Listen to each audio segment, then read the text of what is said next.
விஷயம் ஏதுன்னு தெரியாம வார்த்தையை கொட்டாத. வந்துருவாங்க, பொறுமையா இரு. சரோ, என்னங்க? பாத்தியா, லீலாவும் நான் சொன்னது தானே சொல்லிட்டு போறா. இது பாருங்க, விட்டுடுங்க. எதுக்கு இதெல்லாம்? அப்படி இல்ல சரோ, அவங்கள பத்தி ஒன்னும் தெரியாம அவங்களே சப்போர்ட் பண்ணி பேசுவல எப்பவுமே. யார் மனசுல என்ன இருக்குன்னு தெரிஞ்சு பேசு. இனிமையாவது கொஞ்சம் விவரமா இரு.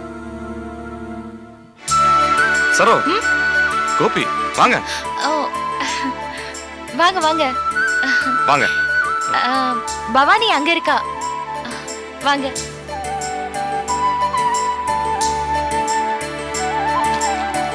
வாழ்த்துக்கள். தேங்க்ஸ். நீங்க எப்ப சார் வந்தீங்க? நாங்க வந்தது இருக்கட்டும், நீங்க எப்படிங்க? என்னங்க நீங்க கேக்குறத பார்த்தா ஏன்டா வந்தான்னு கேக்குற மாதிரி இருக்கு. இல்ல இல்ல, உங்களை பாக்கும்போதே எனக்கு ஆச்சரியமா இருக்கா. ஆச்சரியமா இருக்கா இல்ல சங்கடமா இருக்கா? குழப்பாதீங்க, நான் கேட்டதுக்கு மட்டும் பதில் சொன்னா போதும். நான் ஆக்சுவலா உங்களை பார்த்து பேசுறதுக்காக தான் இங்கே வந்தேன். என்ன பார்த்து பேசுறதுக்கா? ஆமாங்க, எங்க சிவராம் மாமா இருக்காரு இல்லையா, அவர் உங்க வீட்டுக்கு வந்தாரா.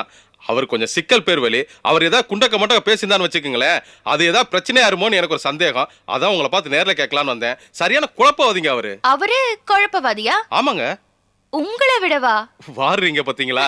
ஆமா, 2 பேரும் என்ன பேசிக்கிட்டீங்க? ஒண்ணும் இல்லைங்க, 2 பேரும் ரொம்ப தெளிவா பேசிக்கிட்டோம். உங்க கல்யாணத்துக்கு அவர்கிட்ட இருந்து எந்த எதிர்ப்பும் இல்ல. நான் சொன்னதை மட்டும் கேட்டு ரொம்ப சந்தோஷமா கிளம்பி போனாரு. இப்ப தாங்க எனக்கு ரொம்ப சந்தோஷமா இருக்கு.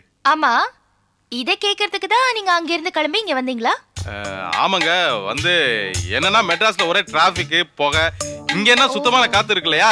சரி, அலவலத்துக்கு வந்து ரொம்ப நாள் ஆச்சே, ஒரு தடவை வந்து பாத்துட்டு போலாமேன்னு வந்தேன். சரோ, சார் சொல்றத நம்புற? ஆஹா, சான்ஸே இல்ல. இது பாருங்க, கூச்சம் இல்லாம நீங்க எதுக்கு இங்க வந்தீங்கன்னு சொல்லுங்க. உங்களை எல்லாம் பார்த்துட்டு அப்படியே அவங்களையும் பார்த்துட்டு போலான்னு தான். ஆக்சுவலா செல்வன் தான் இங்க ஒரு ஃபங்க்ஷன் இருக்கு, போயிட்டு வாங்கன்னு அனுப்பிச்சு வச்சாரு. ஓ சார், நான் வந்தது எதுவும் தப்பு இல்லையே? அதான் வந்துட்டீங்கல்ல. பாத்தீங்களா, இது உங்களுக்கு தெரியாதுங்க, ஒரு ஆம்பளையோட விஷயம் இன்னொரு ஆம்பளை தான் தெரியும். ஆமா சார், உங்க கல்யாணத்துக்கு முன்னாடி இது மாதிரி ஏதாவது ரொமான்டிக் இன்சிடென்ட்ஸ் ஏதாவது? இல்லைங்க, அதுக்கெல்லாம் டைமே இல்லாம போச்சு. கல்யாணத்துக்கு முன்னாடி 2 பேரும் தனியா மீட் பண்ணவே இல்லையா? இல்ல இல்ல, ஒரு வாட்டி நான் வீட்ல தனியா இருக்கும்போது வந்தாரு. பாத்தீங்களா, அப்ப ரொமான்ஸ் பண்ணிருப்பீங்கல்ல. ஐயோ, நான் சொல்றத கேளுங்க, ரொமான்ஸ் எல்லாம் ஒண்ணும் இல்ல. அப்ப கூட பிசினஸ்க்காக தான் வந்தாரு. ஏதோ தோப்ப குத்தகை எடுக்கிறதுக்காக வந்தாரு. காதலும் இல்ல, கத்திரிக்காயும் இல்ல. கத்திரிக்காயா? உங்க கூட பேசி பேசி அவங்களுக்கு மார்க்கெட் லாங்குவேஜ் வந்துருச்சு. அக்கா தேங்க. ஓ, ஒருத்தர் வந்த காரியம் முடிஞ்சதுன்னு நினைக்கிறேன். என்ன சரோ, இன்னும் போஸ காணோம்? டைம் ஆயிட்டே இருக்குல்ல. வந்துடுறாரு, இருங்க. கொஞ்ச நேரம் பாப்போம். அப்படி வரலன்னா உன் புருஷனை விட்டு முறை செய்ய சொல்லிடுவோம். ஐயோ, என்ன சொல்ற, என்னென்னமோ சொல்றாங்க.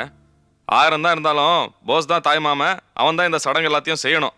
நான் செஞ்சா அது முறையே இல்லை. அப்புறம் லேட் ஆகிட்டே இருக்குல்ல தம்பி. என்ன, அதுக்காக முறைய மாத்த முடியுமா? மாத்த முடியாதுதான், ஆனா போஸ காணுமே. சரி, நீங்க பதட்டப்படாதீங்க, நான் போய் கூட்டு வந்துடுறேன். சரி, சீக்கிரம் வாங்க. நீங்களா? கோபியை போய் கூட்டு வந்துடுறேன் சொல்றேன். சரி.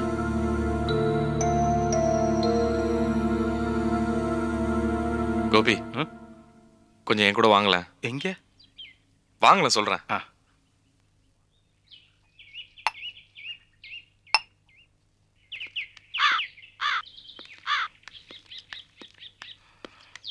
வழியில ஏதோ சொல்றேன்னு சொன்னீங்களே, அது வேற ஒன்றும் இல்லை. என் சகல போஸுக்கும் எனக்கும் பேச்சுவார்த்தை இல்லை. அதான் நீங்க போய் கூட்டிட்டு வந்தீங்கன்னா அதான் உங்க வீடு.